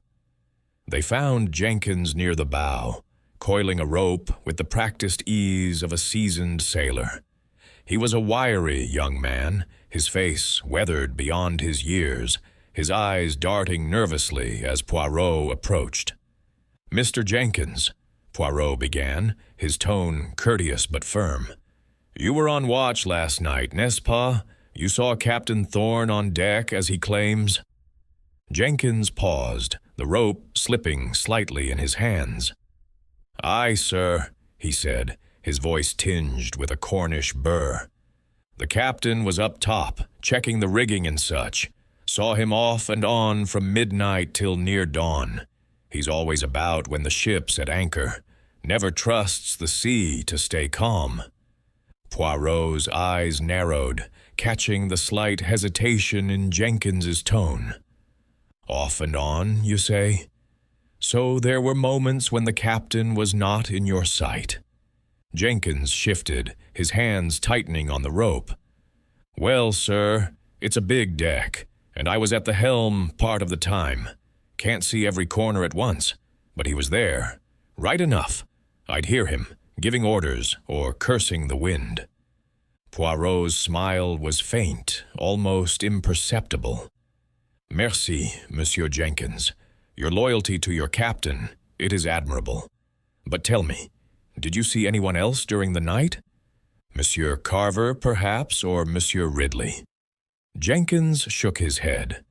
"No, sir. The passengers were below, far as I know. Ridley might have been in the galley. I saw light under the door when I passed by around 1, but I didn't see him." Poirot nodded, filing this away. "Bien. You have been most helpful. Continue your duties, but remain available, s'il vous plaît." Jenkins resumed his work, his relief palpable, though his eyes followed Poirot as he and Hastings moved toward the saloon. "Thorne's alibi holds, then," Hastings said, scribbling in his notebook. "Jenkins saw him on deck. That rules him out, doesn't it?" Poirot's expression was enigmatic. "Rules him out, mon ami? Non. An alibi is only as strong as its witness, and Jenkins, he is loyal, but not precise. The captain was off and on, a gap in time, a gap in sight. The deck is close to the cabins, and a man could slip below unnoticed. But for now, we turn to another thread. The notebook, it accuses Monsieur Carver. Let us see how he responds." They entered the saloon, where Carver sat alone, a glass of brandy in his hand, his polished demeanor fraying slightly under the strain of the day. He rose as Poirot approached, his smile forced. "Mr. Poirot," he said, "I trust your inquiries are progressing. I've business in London, and this delay is most inconvenient." Poirot's gaze was unyielding. "Inconvenient, Monsieur Carver. A man is dead, a pearl is missing. These are not inconveniences, but crimes. I have found something that may interest you." He produced the hidden notebook, holding it just out of Carver's reach. "This belonged to Monsieur Locke. He wrote of your offer for the pearl, and of his distrust. "Beware the merchant's offer," he said. "What do you say to this?" Carver's face paled, his fingers tightening on the brandy glass. "That's preposterous," he said, his voice less steady than before. Locke was paranoid, clearly. I made a fair offer, nothing more. He had no reason to distrust me. Poirot's eyes gleamed. "Paranoid, you say? Or perceptive? You coveted the pearl, Monsieur Carver, and Locke knew it. Did his refusal provoke you? Did it lead you to take what he would not sell?" Carver set the glass down, his movements controlled but tense. "You're grasping at straws, Mr. Poirot. I was in my cabin, as I told you. I had no means to enter Locke's room, no reason to kill him. This notebook proves nothing." Poirot's smile was thin. "Rien? Non, it proves motive. And motive, it is the spark that ignites murder." He turned to Hastings. "Mon ami, fetch Monsieur Ridley. His story, too, must be tested." Hastings hurried to the galley, returning with Ridley, whose nervous demeanor had not abated. The young crew member stood near the door, his eyes darting between Poirot and Carver. "Monsieur Ridley," Poirot said, his voice cutting through the tension. "You heard voices last night, angry voices, near Monsieur Locke's cabin. You suggested they might have been Monsieur Carver and Monsieur Locke. Tell me more." Ridley swallowed, his hands twisting together. I didn't mean to eavesdrop, sir. I was in the galley, like I said. Heard 'em talking, sharp-like. Sounded like Mr. Carver was pressing Mr. Locke about something, maybe the pearl. Locke sounded angry, said something about not trusting nobody. That's all I heard, honest. Carver's face darkened, but he remained silent. Poirot's gaze shifted between the two men, his mind racing. "Interessant. An argument, then, shortly before the murder. And you, Monsieur Ridley, with your scratch, did it come from aiding someone? From handling a tool, perhaps, to open a lock?" Ridley's eyes widened, and he shook his head. "No, sir. I told you, it was a nail. I didn't do nothing." Poirot stepped closer to the door frame of the saloon, though his thoughts were on Locke's cabin. The door frame, it has a mark, a small one, but significant. I believe a device was Chapter 10, The Merchant's Deception. The saloon of the Sea Serpent was bathed in the amber glow of the late afternoon sun, its rays filtering through the wide windows to cast long shadows across the mahogany table. Hercule Poirot stood at the center of the room, his diminutive figure radiating an authority that silenced the murmurs of the crew beyond the door. The air was heavy with the weight of accusation, the faint creak of the ship's timbers, a subtle underscore to the tension. Captain Arthur Hastings stood near the galley entrance, his notebook clutched tightly, his eyes fixed on Poirot, who held the hidden notebook from Locke's sea chest like a talisman of truth. Mr. Reginald Carver sat rigidly in his chair, his polished facade cracking under the strain of Poirot's relentless scrutiny. Tom Ridley hovered near the door, his nervous energy palpable, his scratched hand tucked into his pocket as if to hide its telltale mark. Poirot's green eyes, sharp as a falcon's, locked onto Carver. "Monsieur Carver," he began, his voice smooth but edged with steel. "The evidence mounts against you. This notebook, written by Monsieur Locke, speaks of your hunger for his pearl, a hunger so great that he feared you. You offered to buy it, and he refused. An argument followed, overheard by Monsieur Ridley. And now a man is dead, the pearl is gone, and the cabin was locked from within. Yet I, Hercule Poirot, say it was not locked to you. You had a way in, n'est-ce pas?" Carver's lips tightened, his manicured fingers gripping the arms of his chair. "This is absurd, Mr. Poirot. he said, his voice strained but striving for composure. "I've told you. I was in my cabin all night. I had no access to Locke's room, no key, no means to poison him. Your accusations are baseless." Poirot's mustache twitched, a sign of his quiet triumph. "Baseless, you say?" "Non, Monsieur Carver. The little gray cells, they do not rest, and they have uncovered a truth you hoped to conceal." He stepped to the table, placing the notebook beside Locke's journal, which he had retrieved earlier. The mark on the door-frame of Monsieur Locke's cabin, a subtle indentation, not a scratch, but a sign of manipulation. "I propose that you, Monsieur Carver, had a duplicate key crafted in secret before this voyage. With it you entered the cabin, poisoned the water with cyanide, took the pearl, and left, locking the door from the outside." Carver's face paled, but he forced a laugh, sharp and unconvincing. "A duplicate key? Preposterous! And how, pray, would I obtain such a thing? You've seen the key in the lock, Locke's own, undisturbed." Poirot's smile was thin, almost predatory.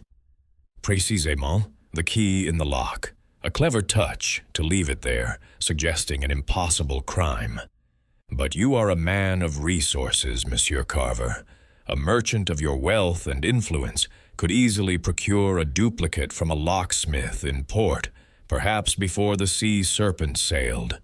The mark on the doorframe. It is the trace of your method, a tool or wire used to ensure the door appeared locked from within." Hastings, scribbling, furiously looked up, his eyes wide. "A wire, Poirot? You mean he turned the key from the outside?" Poirot nodded, his gaze never leaving Carver. "Oui, mon ami, a simple device, a string or wire looped through the keyhole, perhaps, or a thin tool to nudge the key into place. The murderer enters, poisons the water, takes the pearl, and exits, using the duplicate to lock the door. Then, a slight manipulation ensures the original key is found in the lock, creating the illusion of an impenetrable room. It is ingenious, but not infallible." Carver rose, his hands trembling slightly as he adjusted his cufflinks. "This is pure fantasy, Mr. Poirot. You have no proof, no key, no witness, nothing but conjecture. I demand you retract these accusations." Poirot's expression remained serene, but his voice carried a quiet menace. "Proof, Monsieur Carver. The proof is in your eyes, which betray your fear, and in the notebook, which reveals your motive. And there is another witness. N'est-ce pas, Monsieur Ridley?" He turned to the young crew member, who flinched as if struck. Ridley's eyes darted between Poirot and Carver, his face a mask of panic. I don't know nothing, sir. I told you, I was in the galley." Poirot stepped closer, his voice softening, coaxing. "Calmez-vous, Monsieur Ridley. You are not the murderer, but you are involved. That scratch on your hand, it is not from a nail, as you claimed, but from a tool, perhaps a wire, used to retrieve the duplicate key from its hiding place after the crime. You were persuaded, were you not, by Monsieur Carver, who promised you a share of the pearl's value, or perhaps threatened you." Ridley's shoulders slumped, his resolve crumbling under Poirot's relentless logic. "I didn't want to, sir," he whispered, his voice breaking. "Mr. Carver, he said it'd be easy. Just get the key from the doorframe after he was done. Said he'd pay me well, enough to leave the sea. I didn't know he'd kill Mr. Locke, I swear." Carver's face contorted with fury, but Poirot raised a hand, silencing him. "Assez, Monsieur Carver. Your accomplice, he speaks the truth at last. You poisoned Monsieur Locke's water, knowing he would drink it in the night. You took the pearl, and with Monsieur Ridley's help, You ensured the door appeared locked from within. The mark on the doorframe, the scratch on Ridley's hand, they are the fingerprints of your deception. Carver sank back into his chair, his composure shattered. You can't prove this, he muttered, but his voice lacked conviction. The pearl's gone. You'll never find it. Poirot's eyes gleamed with triumph. Au contraire, Monsieur Carver. The pearl, it is close, hidden where you thought it safe. But first, let us hear your confession.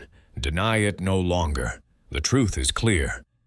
Under the weight of Poirot's gaze and Ridley's trembling admission, Carver's resistance collapsed.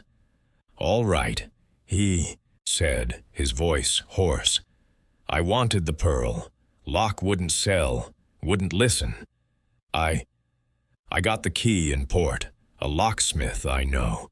I slipped cyanide into his water, easy enough, from my collection of chemicals for preserving artifacts. I took the pearl, locked the door with the duplicate, and Ridley hid it after. But you'll never prove it in court. Poirot's smile was serene. Proof, Monsieur Carver, is in the details, and the details, they do not lie. You have played your part, but the curtain falls. He turned to Hastings. Mon ami, alert Captain Thorne. Monsieur Carver and Monsieur Ridley will be confined until we reach port, and then we shall find the pearl. Chapter 11. The Pearl's Resting Place. The sea serpent rocked gently in the fading light of the Cornish cove, its polished deck awash with the soft hues of dusk. The air was thick with the salt of the sea and the weight of a mystery nearing its resolution. Hercule Poirot stood in the saloon, his small, immaculate figure a beacon of calm amid the storm of revelations that had just unfolded. Captain Arthur Hastings, his notebook now nearly filled with the day's feverish notes, stood beside him, his face a mixture of awe and anticipation. Mr. Reginald Carver, his polished facade shattered, sat slumped in a chair, his hands clasped tightly as if to anchor himself against the tide of his confession. Tom Ridley, pale and trembling, lingered near the galley door, his role as an unwilling accomplice laid bare. Captain Elias Thorne had been summoned, and now stood in the doorway, his weathered face set in a grim line, his authority reasserted as he prepared to confine the guilty. Poirot's green eyes gleamed with the quiet triumph of a man who had unraveled a knot of deceit. The hidden notebook, the mark on the doorframe, Ridley's scratched hand, all had converged to expose Carver's crime. Yet one piece of the puzzle remained, the pearl itself, the luminous prize that had sparked murder. Poirot turned to Carver, his voice steady but commanding. Monsieur Carver, he said, you have admitted to the poisoning of Monsieur Locke and the theft of his pearl. You used a duplicate key, a clever trick to lock the cabin from without, and enlisted Monsieur Ridley to retrieve it. But the pearl, it is not gone. You have hidden it, n'est-ce pas? Tell me where it lies, and spare yourself further disgrace. Carver's jaw tightened, his eyes flickering with defiance, though his spirit was broken. You think you've won, Poirot, he said, his voice low and bitter. But the pearl's beyond your reach. I hid it well, somewhere you'll never think to look. Poirot's mustache twitched, a sign of his amusement at Carver's fading bravado. Jamais? Non, Monsieur Carver. The mind of Hercule Poirot sees what others overlook. You are a collector, a man of order and habit. You would not trust the pearl to chance, nor leave it where another might find it. It is in your cabin, I think, a place you control. Carver's eyes widened, a fleeting crack in his composure, but he said nothing. Poirot turned to Thorne. Captain, if you please, escort us to Monsieur Carver's cabin. We shall see if his hiding place is as clever as he believes. Thorne nodded, his scowl deepening as he gestured for Carver to rise. "Move, Carver, and no tricks." Ridley, still hovering, was ordered to remain in the saloon under the watchful eye of a deckhand.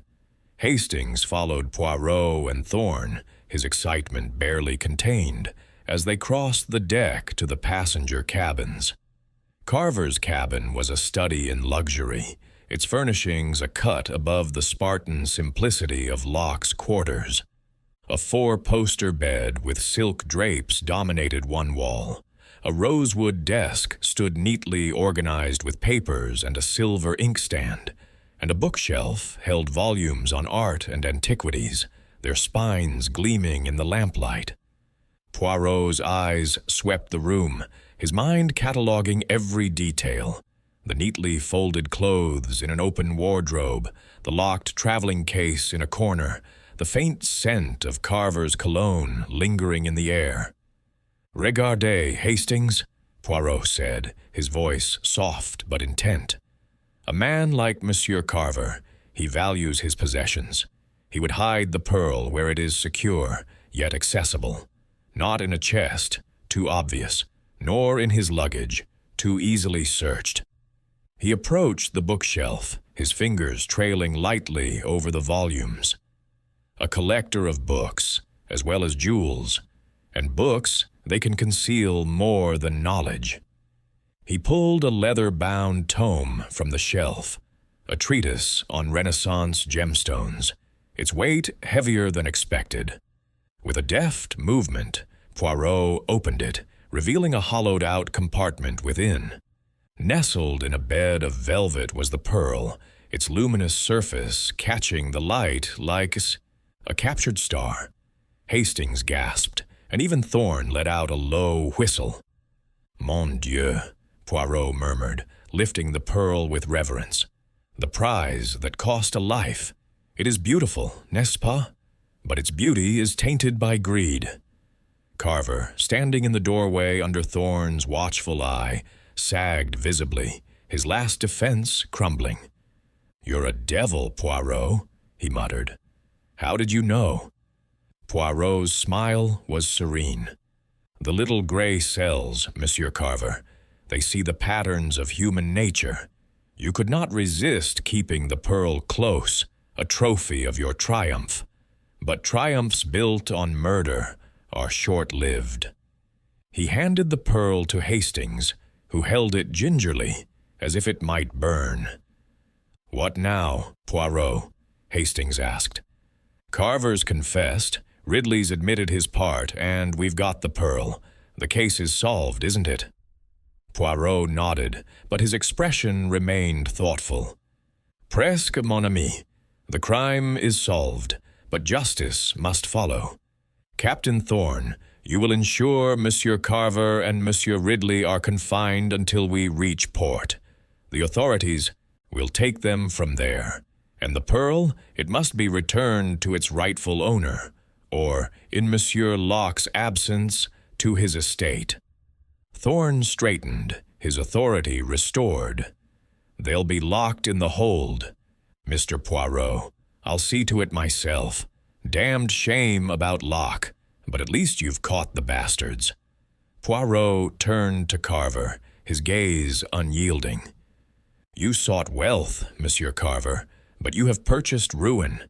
And you, Monsieur Ridley, you allowed fear and greed to make you a pawn. Reflect on this, both of you, as you await justice." As Thorne led Carver away, Ridley was brought from the saloon to join him, his head bowed in shame. Poirot and Hastings returned to the deck, the pearl secure in Hastings's pocket. The sea stretched endless before them, its surface a mirror for the fading light. Poirot paused at the railing, his eyes distant. "Hastings," he said softly, "this pearl, it is a symbol of human folly. So small, yet it inspires such great crimes. But the truth, mon ami, it is greater still." Chapter 12. The voyage ends. The sea serpent cut through the gentle swells of the Cornish coast, its sails catching the last rays of the setting sun as it made its way toward the harbor. The sky was a tapestry of crimson and gold, the sea a mirror reflecting the fading light, but the beauty of the scene was lost on the somber mood aboard. Hercule Poirot stood at the stern, his small figure silhouetted against the horizon, his hands clasped behind his back, his mustache as precise as ever, despite the weight of the day's events. Captain Arthur Hastings stood beside him, the Pearl, now safely wrapped in a velvet cloth, tucked in his pocket, its luminous presence a quiet reminder of the tragedy it had wrought. The ship's crew moved with a subdued efficiency, their earlier wariness replaced by a grim acceptance, as news of Mr. Reginald Carver's and Tom Ridley's confessions spread. Poirot's green eyes, sharp and reflective, gazed out at the sea, but his mind was not on the waves. The case was solved. The poison, the duplicate key, the hidden pearl, all had been laid bare by the relentless logic of his little gray cells. Yet there was no triumph in his expression, only a quiet satisfaction tempered by the recognition of human frailty. "Mon ami," he said, his voice soft but carrying over the gentle creak of the ship. "This voyage, it was to be your restful escape, was it not? And yet we find ourselves entangled in murder and greed.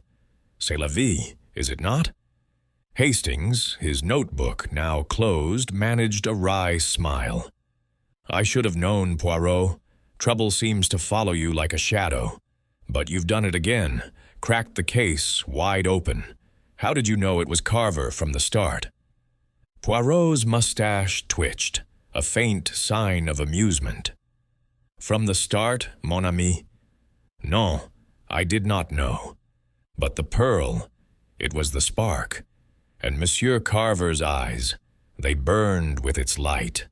The notebook, the mark on the doorframe, Monsieur Ridley's scratch, these were the threads, and I, Hercule Poirot, wove them together. It is not magic, Hastings, but method, order and method." He turned from the railing, his gaze sweeping the deck where Captain Elias Thorne stood at the helm, his weathered face set in a mask of resolve. Carver and Ridley were confined below, locked in the hold under the watchful eye of Jenkins and another crewman. Dr. Henshaw, his analysis complete, had retired to his cabin, leaving Poirot to finalize the details of the case. The pearl, now evidence of a crime, would be handed to the authorities upon reaching port, its fate to be determined by Locke's estate. Hastings shifted, his hand resting on the pocket containing the pearl. "It's a pity about Locke," he said. "He seemed a decent sort, just trying to protect what was his. And that pearl, it's stunning, but it's brought nothing but misery." Poirot nodded, his expression thoughtful. "Oui, Hastings. The pearl, it is a thing of beauty, but beauty, when coveted, becomes a curse. Monsieur Locke guarded it with his life, and lost both. Monsieur Carver sought to possess it, and lost his honor. And Monsieur Ridley, he succumbed to temptation, and now faces justice. The human heart, it is the true mystery." They stood in silence for a moment, the ship's gentle rocking a counterpoint to the weight of their thoughts. Thorne approached, his heavy boots thudding on the deck. "We'll be in port by morning, Mr. Poirot," he said gruffly. "The police will be waiting. I've radioed ahead, as you asked. Damned business, this. Never thought I'd have a murderer on my ship." Poirot inclined his head, his manner courteous but firm. "Merci, Captain. You have done well to maintain order. The authorities will take Monsieur Carver and Monsieur Ridley, and the pearl will be secured. Justice, it will be served." Thorne grunted, his eyes narrowing. "And you're sure it's just them? No one else involved?" Poirot's smile was enigmatic. The evidence, it points to Carver as the architect and Ridley as his reluctant tool. The mark on the doorframe, the duplicate key, the cyanide, they form a chain that binds them. But rest assured, Captain, I have left no stone unturned. The sea serpent is clean of further secrets. Thorne nodded, satisfied, and returned to the helm. Hastings, watching him go, leaned closer to Poirot. "You're absolutely certain, Poirot? No chance someone else had a hand in it?" Poirot's eyes gleamed, his voice low but confident. "Mon ami, the little gray cells, they do not err.